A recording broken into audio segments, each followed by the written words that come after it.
ಆದ್ರೂ ಹಾಡ್ತೀನಿ ಅಂತ ಪೂಜಾ ಅವರೇ ಓವರ್ ಟು ಯು. ಎಲ್ರಿಗೂ ನಮಸ್ಕಾರ. ನಮಸ್ಕಾರ. ನನಗೆ ನಿಜವಾಗ್ಲೂ ಹಾಡೋಕ್ಕೆ ಬರಲ್ಲ, ಆದರೆ ನಾನು ಹಾಡ್ತೀನಿ. ಯಾಕೆಂದರೆ ಸರ್ 6 ಮಂತ್ಸ್ ಮುಂಚೆ ಕೂಡ ನಾನು ಜೇನಿನ ಹೊಡೆಯುವಂಥ ಒಂದು ಹಾಡನ್ನ ಹಾಡಿದೆ. ಅದು ಇತ್ತೀಚೆಗೆ ವೈರಲ್ ಆಯಿತು. ಸೊ ಜೇನಿನ ಹೊಡೆಯೋ ಹಾಡ್ತಾ ಇಲ್ಲ, ನಾನು ಒಂದು ಒರಿಜಿನಲ್ ಹಾಡು ಹಾಡ್ತಾ ಇದ್ದೀನಿ. ಇದು ಬರೆದಿರೋದು ಯೋಗರಾಜ್ ಭಟ್. ಅದು ಕೂಡ 5 ನಿಮಿಷದಲ್ಲಿ. ಅವ್ರದ್ದು ಹೊಸ ಸಿನಿಮಾ ಬರ್ತಾ ಇದೆ, ಮನದ ಕಡಲು. ಯೋಗರಾಜ್ ಭಟ್ ಮುಂಗಾರು ಮಡೆ ನಿರ್ದೇಶಕರು. ಸೊ ಅವ್ರು ನನಗೆ ಒಂದು ಪ್ರಶ್ನೆ ಕೇಳಿದರು, ಪೂಜಾ ನಿನ್ನ ಪ್ರಕಾರ ಪ್ರೀತಿ ಬಗ್ಗೆ ಏನಾದರೂ ಹೇಳಿ ಅಂತ. ನಾನು ಹೇಳಿದೆ ಸರ್, ನನ್ನ ಮೊದಲನೇ ಪ್ರೀತಿ ಕನ್ನಡದ ಬಗ್ಗೆ ಒಂದು ಹಾಡು ಬರ್ದು ಕೊಡಿ. ಅವರು 5 ನಿಮಿಷದಲ್ಲಿ ನನಗೆ ಈ ಹಾಡು ಬರ್ದು ಕೊಟ್ಟರು. ನಿಮಗೋಸ್ಕರ ಈಗ ಹಾಡ್ತಾ ಇದ್ದೀನಿ ಫಸ್ಟ್ ಟೈಮ್. ನನ್ನ ಜೊತೆ ಹಾಡ್ತೀರಾ?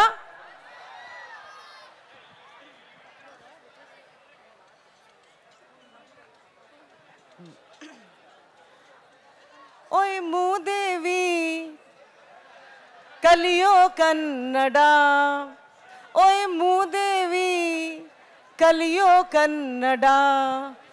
ಇಲ್ಲಿ ಬಂದು ಉಂಡು ತಿಂದು ತೇಗಿ ಹಿಂಗಿರ್ಬೋದೆ, ಇಲ್ಲಿ ಬಂದು ಉಂಡು ತಿಂದು ತೇಗಿ ಹಿಂಗಿರ್ಬೋದೆ.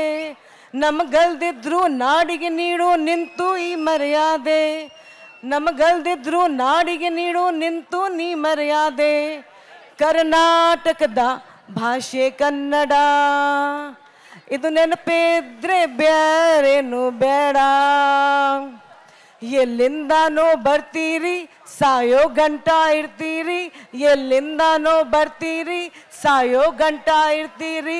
ಮಾತಾಡೋಕೆ ಹೆಡ್ ಕೊಡ್ಬೇಕಾ ಹೊಟ್ಟೆಗೇನು ತಿಂತೀರಿ. ಓ ಮೂದೇವಿ ಕಲಿಯೋ ಕನ್ನಡ, ಓ ಮೂದೇವಿ ಮಾತಾಡೋ ಕನ್ನಡ. ಪೀಪಲ್ ನೈಸು ಅಂತೀರಿ, ಪೀಪಲ್ ನೈಸು ಅಂತೀರಿ, ಮನಸ್ಸು ಸಾಫ್ಟು ಅಂತೀರಿ. ಪೀಪಲ್ ನೈಸು ಅಂತೀರಿ, ಮನಸ್ಸು ಸಾಫ್ಟು ಅಂತೀರಿ. ಸ್ಟಾರ್ಟಪ್ ಅಂತ ಬರ್ತೀರಿ, ಯೂನಿಕಾರ್ನು ಮಾಡ್ತೀರಿ. ಆದರೆ ಮಾತಾಡೋಕೆ ಹೇಳ್ಕೊಳ್ಬೇಕಾ ಹೊಟ್ಟೆಗೇನು ತಿಂತೀರಿ. ಓ ಮೂದೇವಿ ಕಲಿಯೋ ಕನ್ನಡ, ಓ ಮೂದೇವಿ ಮಾತಾಡೋ ಕನ್ನಡ.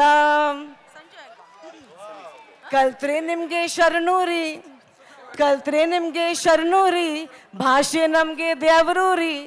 ಕಲ್ತ್ರೆ ನಿಮಗೆ ಶರಣೂರಿ, ಭಾಷೆ ನಮಗೆ ದೇವರೂರಿ. ಮಾತಾಡೋಕು ಹೇಳ್ಕೊಡ್ಬೇಕಾ ಹೊಟ್ಟೆಗೇನು ತಿಂತೀರಿ. ಓ ಮೂದೇವಿ ಕಲಿಯೋ ಕನ್ನಡ, ಓ ಶ್ರೀದೇವಿ ಕಲಿಯಮ್ಮ ಕನ್ನಡ.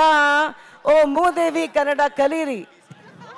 ಗೊತ್ತಾಯ್ತಲ್ಲ, ಸರ್ಪ್ರೈಸಿಂಗ್.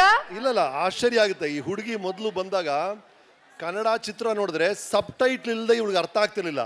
ಈಗ ನೋಡಿ ಅವರೇ ಕನ್ನಡ ಫಿಲ್ಮ್ ಡೈಲಾಗ್ ಬರೆಯೋ ಲೆವೆಲ್ ಕನ್ನಡ ಕಲ್ತ್ಬಿಟ್ಟಿದ್ದಾರೆ. ಫ್ಯಾಂಟಾಸ್ಟಿಕ್ ಪೂಜಾ, ಅಭಿನಂದನೆಗಳು.